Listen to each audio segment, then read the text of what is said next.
అందరికీ నమస్కారం. సాధారణంగా ఓటు హక్కు ప్రతి ఒక్కరికి ఉంటుంది కదా. అయితే ఇక్కడ నుంచి ఓటు వేసేటప్పుడు ఈవీఎం మిషన్స్లో నోటా అనేది రద్దు అవబోతుంది అన్నట్లు కూడా ఒక వార్త అయితే సెన్సేషనల్ అవుతుంది. ఒకసారి అంశం మీద వివరం తీసుకునే ప్రయత్నం చేద్దాం. ప్రస్తుతం మనతో జర్నలిస్ట్, పొలిటికల్ అనలిస్ట్ జగదేవ్ గారు స్టూడియోలోనే ఉన్నారు. వెల్కమ్ చెప్దాం. హలో సార్, నమస్కారం. నమస్తే జకి. సార్, ఇప్పుడు నోటా ఉండట్లేదంటారు, ఇక రద్దు అయిపోయినట్టేనా?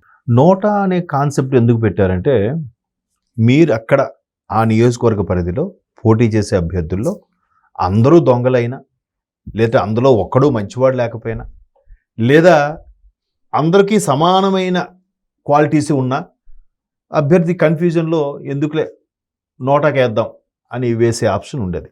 అది ఎప్పుడు కంపల్సరిగా ప్రతి పౌరుడు ఓటు హక్కు వినియోగించుకున్నప్పుడు వినియోగించుకోవాలి.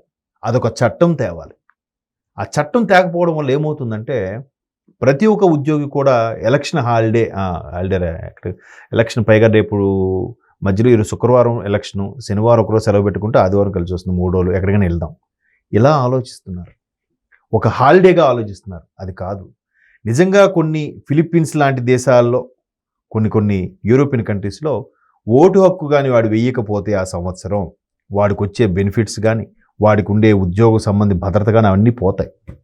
అట్లాంటి కఠినమైన నిర్ణయాలు పెట్టాలి. అప్పుడు అందరూ, మనకి ఎప్పుడైనా 100% ఓటింగ్ అయిందా అండి?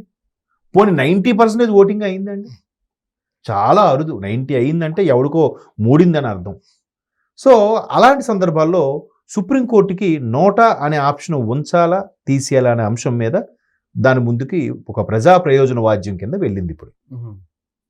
సో ఈ ప్రజా ప్రయోజన వాద్యంలో న్యాయమూర్తులు కూడా చాలా ఎన్నో కేసులు, ఎన్నో వందల కేసులు, ఎన్నో రకాల పుస్తకాలు రెఫర్ చేసి అవపోసన పట్టేసి ఉంటారు. వాళ్ళకి తెలియంది ఏముంటుంది చెప్పండి? వాళ్ళు కూడా ప్రపంచాన్ని చూసే ఉంటారు కదా వాళ్ళు. సో నోటా తీసేయమని అంటున్నారు మీరు. తీసేయడం వల్ల లేదా ఉంచడం వల్ల ఏంటి బెనిఫిట్ అనే దాని మీద ఇప్పుడు చర్చ ప్రారంభమైంది. కాసేపు తీసేశారు అనుకుందాం. తీసేశారు అన్నప్పుడు సమ్ XYZ అని ఉంది, 4వది నోటా ఉంది. ఎక్స్కో, వైకో, జెడ్కో వేయినప్పుడు 4వది ఆప్షను నోటాకి వేసాడు. సో ఒకవేళ నోటా తీసేశారు అనుకోండి, అప్పుడు XYZలో ఎవరో ఒకరు, ఎవరికో ఒకడు ఉన్న వాళ్ళు ఈడే కొంచెం బెటర్ రా అని చెప్పేస్తారుగా. అప్పుడు వాడికి అది బెనిఫిట్ అవుతుందిగా. ఓకే, సరే, మీరు కాసేపు నోటా తీసేశారు అనుకుందాం. ఇంకో యాంగిల్లో నోటా తీసేసినప్పుడు, నోటా తీసేస్తే యాక్చువల్ అంటే ఓటు ఎవరికి వేయకుండా అసలు వెళ్లకుండా ఉంటారేమో కదా సార్? ఎగ్జాక్ట్లీ. ఇప్పటికే నేను అదే చెప్పబోయాను. మన టాపిక్ ఇటువైపు వచ్చింది. కానీ ఇప్పటికే ఎలక్షన్ డే అంటే హాలిడేగా ఫీల్ అవుతున్నారు. కొంతమంది ఓట్లు కూడా వేయట్లేదు. వేయకుండా రేపు ఎలక్షన్ హాలిడే కదా, రేపు అక్కడ వెళ్ళిపోదాం రా అని అవుటింగ్కి వెళ్ళిపోతున్నారు.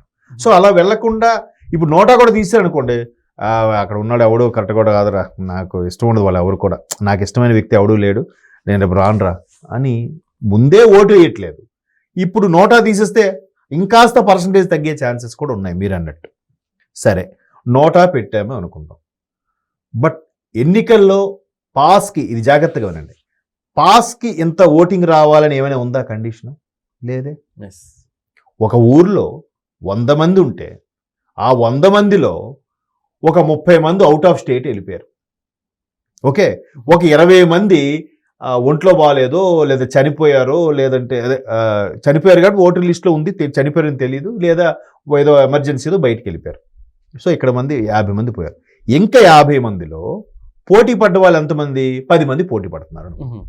10 మంది పోటీ పడితే ఒకటికి 8, ఒకటికి 6, ఒకటికి 5, ఒకటికి 4, నోటాకి ఒక 10 వచ్చాయి. ఓకే కదా. నోటాకి 10 వచ్చి ఉన్నవాళ్ళు హైయెస్ట్ వచ్చినాడు ఎవడు? 8 ఓట్లు వచ్చినాడు హైయెస్ట్. అప్పుడు ఆ ఊరు ఎమ్మెల్యే ఎవడు?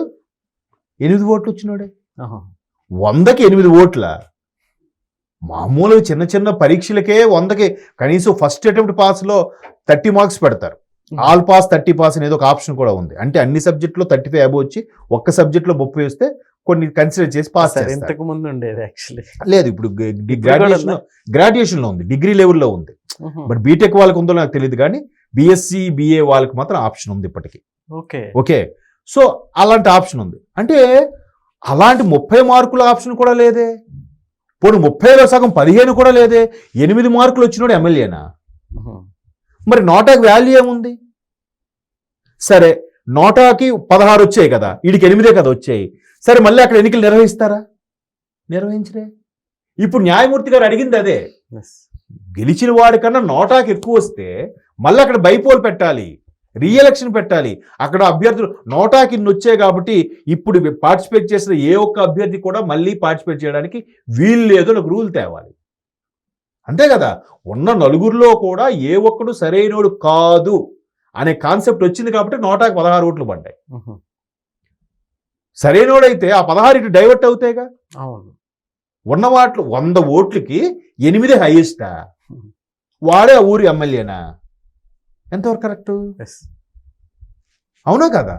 సో అలాంటి మిస్టేక్స్ జరుగుతున్నాయి కాబట్టి ఎన్నికల కమిషన్కి కూడా సుప్రీంకోర్టు రేపొద్దున సిఫారసు చేసే అవకాశం ఉంది. ఒకవేళ నోటా అనేది పెడితే నోటాకి ప్రాధాన్యత ఇవ్వాల్సిందే. అంతే కదా. ఉన్నవాళ్ళు ఎవ్వడు బాగలేడబ్బా, నోటాకి ఎంత ఓటింగ్ వచ్చిందంటే అందరికి ఏదో డ్రాబ్యాక్ ఉంది, అందరికి ఏవో కేసులు ఉన్నాయి, అందరి ప్రవర్తనలో ఏదో లోపం ఉంది కాబట్టి ఈ పోటీ చేసే అభ్యర్థులందరూ అర్హులు కాదు అని ఒక తీర్పు ఇవ్వాలి. ఓకే. మరలా అదే పార్టీ వాడు ఉంటారు, వేరే అభ్యర్థులు పెట్టండి అని చెయ్యాలి. లేదా మళ్ళీ రీపోల్ చేయాలి, మళ్ళీ బై ఎలక్షన్ పెట్టాలి. ఇదంతా ప్రభుత్వానికి ఎంత ఖర్చు? ఎన్నికల నిర్వహణ అంటేనే ప్రభుత్వానికి చాలా పెద్ద ఖర్చు. ఇప్పుడు జమేలీ ఎందుకు తీసుకొస్తుంది ఎన్డీఏ భాగస్వామ్య పక్షాలు? నిజంగా జమేలీ వల్ల కొంతలో కొంత ఖర్చు తగ్గించుకోవచ్చు. అంటే 100 కోట్లు అవుతుంది అనుకుందాం ఎన్నికల నిర్వహణకి, ప్రతి ఎన్నికల నిర్వహణకి. ఒకేసారి కంబైన్డ్గా చేసేస్తే ఈ బందోబస్తు నిర్వహణ, పోలీసుల పహారా, ఆ బ్యాలెట్ బాక్స్ల ఉపయోగం ఇవన్నీ కూడా కలిసి వస్తాయి. ఇప్పుడు చూడండి, చాలామంది పేదలలో ఇద్దరికి ఒకేసారి అదే పేటల మీద ఇద్దరికి పెళ్లి చేసేస్తారు. కొండ మార్పులు అంటారు. అంటే ఒక అన్నా చెల్లి ఉన్నారనుకోండి, ఇంకో ఇంటికి ఉండే అన్నా చెల్లికి ఈ చెల్లి ఆ అన్నకి, ఆ చెల్లిని ఈ అన్నకి ఇచ్చి పెళ్లి చేస్తారు ఒకే వేదిక మీద. ఎందుకు? ఖర్చు కలిసి వస్తుందని కదా. భోజనాల ఖర్చు కలిసి వస్తుంది, లేదంటే డెకరేషన్ ఖర్చు కలిసి వస్తుందని. జమేలీ కూడా అదే కాన్సెప్ట్. సో ఒకేసారి పెట్టడం వల్ల కొంతలో కొంత ఖర్చు కలిసి వస్తుందని పెడుతుంది. దానికి కూడా వీళ్ళు ప్లాన్ చేయడం అవుదని. ఇప్పుడు మన కేసీఆర్ గారు ఏం చేశారు? ఆంధ్రప్రదేశ్ లాగే తెలంగాణకు కూడా సార్వత్రిక ఎన్నికలు, అసెంబ్లీ కానీ పార్లమెంట్ కానీ ఒకేసారి జరిగేవా? ఈయన ముందే బైపోల్కి వెళ్ళిపోయాడు కదా. ఇప్పుడు 2018లో ముందుగా ఎలక్షన్స్కి వెళ్ళిపోవడం వల్ల తెలంగాణకి మొన్న 23లో ఎలక్షన్స్ వచ్చాయి, ఆంధ్రప్రదేశ్కి 24లోనే పార్లమెంటుతో సహా వచ్చాయి. అలా విడివిడిగా చేయడం వల్ల కొంత ఖర్చు అవుతుంది కదా. వీలేంటి విడివిడిగా చేయడం వల్ల ఇప్పుడు ఒకసారి క్యాన్వాసింగ్, అప్పుడు ఒకసారి క్యాన్వాసింగ్, ఇప్పుడు దీని మీద దృష్టి పెట్టచ్చు, అప్పుడు దాని మీద దృష్టి పెట్టచ్చు అని ప్లాన్ వేసాడు ఆయన. అంటే నోటా అనేది అంత ప్రాధాన్యత ఇస్తే నోటాలో ఇచ్చిన తీర్పు ప్రకారము అక్కడ ఎన్నికల నిర్వహణ కూడా తేడా రావాలి. అలా తేడా వచ్చినప్పుడే ఈవీఎంలో నోటా పెట్టాలి, లేకపోతే నోటా పెట్టి ప్రయోజనం ఏంటి? వేస్ట్ కదా. అది. Okay sir, thank you.